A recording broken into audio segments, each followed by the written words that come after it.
सावरकुंडला आमवड़ी गांव के अगलगल के गांव के लोगों द्वारा गांव की कुलदेवी श्री आशापुरा माताजी का वर्षों पुराना मंदिर में आमवड़ी गांव के सभी समाज के समस्त हिंदू समाज की आस्था मंदिर से जुड़ी हुई इस समय मंदिर का नवनिर्माण कार्य चल रहा। मंदिर को तोड़ने का प्रयास किया जा रहा प्रशासन द्वारा। वहीं गांव के लोगों ने जिलाधिकारी से यह जगह ट्रस्ट के नाम मांग किया। जब तक यह निर्णय जिलाधिकारी द्वारा नहीं आता तक मंदिर को नुकसान न पहुंचा जाए, इसे लेकर गांव वालों ने एक ज्ञापन सौंपा। एक रिपोर्ट योगेश उंडकट के साथ। आंबड़ी थी आव्या छे समस्त आंबड़ी गाम परिवार द्वारा आज सावरकुंडला मामलतदार साहेबश्रीने તેમજ નાયબ કલેક્ટર શ્રી સાહેબશ્રીએ જે આંબળી ગામે આસ્થાનું પ્રતીક ગણી શકાય એવા શ્રી આશાપુરામાંનું સભાયા પરિવારનું મંદિર આવેલું છે દાયકાઓથી અને અત્યારે નવનિર્માણ પામી રહ્યું છે, ત્યારે સમગ્ર ગામની આસ્થા ત્યાં જોડાયેલી છે અને અત્યારે પદાધિકારીઓને ઇશારે અધિકારીઓ દબાણ હટાવવા માટેની કામગીરી પૂરજોશમાં કરાવી રહ્યા, ત્યારે કલેક્ટરશ્રી મારફત પણ રાજ્ય સરકારશ્રીને એમની માગણી મૂકેલી છે, અપીલ કરેલી છે, પરંતુ હાલમાં એના હુકમ કરવામાં આવે છે ડિમોલેશન કરવામાં। તો કેટલા અંશે વ્યાજબી કે જ્યાં વર્ષોથી એક આસ્થા જોડાયેલી છે લોકોની અને ત્યાં બાળકો જન્મે તો એને પણ વર્ષોથી પગે લગાડવામાં આવે છે, ત્યાં નિવેદ પણ કરવામાં આવે છે અને એ સાર્વજનિક ઉપયોગમાં આવી હેતુથી ત્યાં ઓલરેડી છે દાયકાઓથી એનું દબાણ દૂર કરવાની આવા હુકમો કરવામાં આવે જે ખરેખર વ્યાજબી નથી અને એની અમે એક માગણી અહીંયા વ્યક્ત કરવા આવ્યા છીએ કે આ આસ્થાનું પ્રતીક છે સમસ્ત હિન્દુ સમાજ માટે। તો આ જો ડિમોલેશન કરવામાં આવશે શાંતિનો માહોલ ડોળાય એમ છે ગામની અંદર, જેથી કરીને આનું પૂરતું ધ્યાન આપવામાં આવે અને જે આસ્થા જોડાયેલી છે તો એ આસ્થા જોડાયેલી રહે અને આ ડિમોલેશન અટકાવવામાં આવે તેવી અમારી માંગણી છે। શ્રી આશાપુરામાં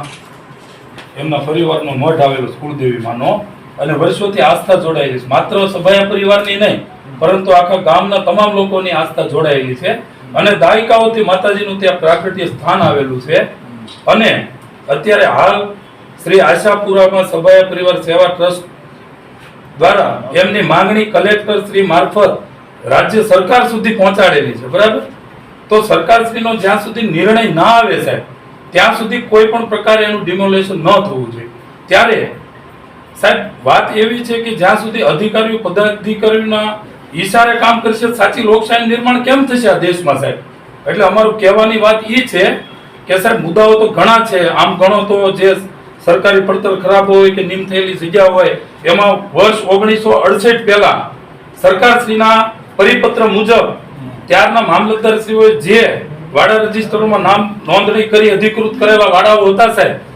એ વાડાઓ ઓલરેડી સોંપાઈ ચૂકેલા છે। તો પેલા દબાણો કરાવવા અને પછી પાછું લીગલાઇઝ કરવા દોડવું એ કેટલા અંશે વ્યાજબી સાહેબ। એટલે અમારી એક હિન્દુ ધર્મની આસ્થા જોડાયેલી છે સાહેબ અને આ કોઈ વ્યક્તિગત કોઈ પર્સનલ વાપરવા હેતુ કોમર્શિયલ હેતુ દુકાન કરવી કે નથી, આ તો સાર્વજનિક ઉપયોગમાં લેવાની જગ્યાની વાત છે સાહેબ। હું પણ એક પ્રતિનિધિ તરીકે જવાબદાર વ્યક્તિમાં હોવાનો નિભાવ કરવાનો હું પણ જાણું છું, પરંતુ સાહેબ આ લોકોએ ઓલરેડી માંગણી મૂકેલી છે તો એક આસ્થા જોડાયેલી છે તો સાહેબ એનું યોગ્ય કરવા અમે વિનંતી અમારી માગણી આપની સમક્ષ અમે વ્યક્ત કરવા આવ્યા છીએ।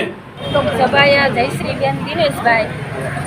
અમે અહીંયા આવ્યા છીએ મઠ બાબત। મારા માતાજીનું મઠનું સ્થાનક છે, આ વડવાઓનું સ્થાનક છે, ગૌઢિયાનું સ્થાનક છે, અમારા મીંઢોળાઈના છૂટ્યા છે, અમારા લગ્ન થયા, અમારા છોકરાઓના લગ્ન થયા તો એના મીંઢોળ છૂટ્યા છે અને અમે અહીંયા આવ્યા છીએ। અમારે મઠ નથી થવા દેતા, ગામને બધાને સમસ્ત છે કે મઠ કરો અને આ એક વ્યક્તિ ગામનો છે એ જ મઠ નથી કરવા દેતો, એ જ આડા પડે છે અને અમારે બધાને એમ ઈચ્છા છે, આખા ગામની ઈચ્છા છે અહીંયા મઠ કરો, માતાજી ભલે અહીંયા બેસે, અમારે બધાને ભાગ છે, અમે એ માટે આવ્યા છે।